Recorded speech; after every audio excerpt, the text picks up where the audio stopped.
কয়েকদিন আগে আমি একটা ভিডিও বানিয়েছিলাম যেটা প্রচণ্ড পরিমাণে এই জেনারেশনের গায়ে লেগেছে। আমি যেই কথাটা বলেছিলাম সেই কথার পরিপ্রেক্ষিতে তারা এমন পরিমাণে নেগেটিভ কমেন্ট করেছে যার উত্তর দিতে আমি বাধ্য হচ্ছি।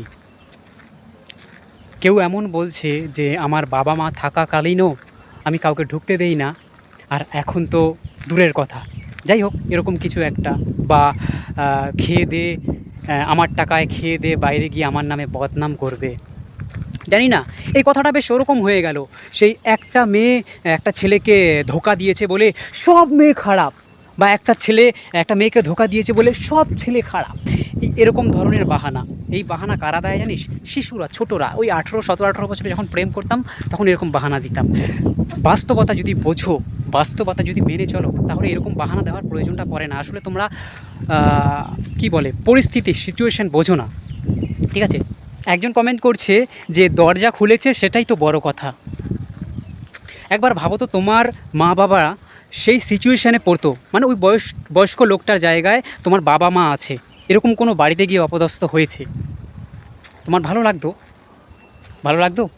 যাক, তুমি যদি বলো যে তাতে আমার কিছু যায় আসে না, মানুষের জীবন, কাজকর্ম করবে, টাকা জমাবে, ভবিষ্যৎ গড়বে, নিজের জন্য সব কিছু ভাববে।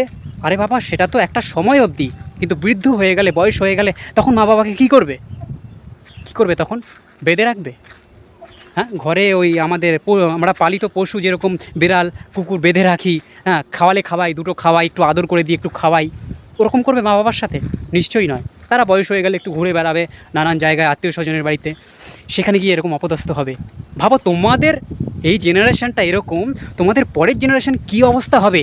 তারা তোমার মা বাবাদের সাথে, তোমার নিজের মানুষদের সাথে কী ব্যবহারটা না করবে। একটু নিজেদের ব্যবহারগুলো শোধরাও।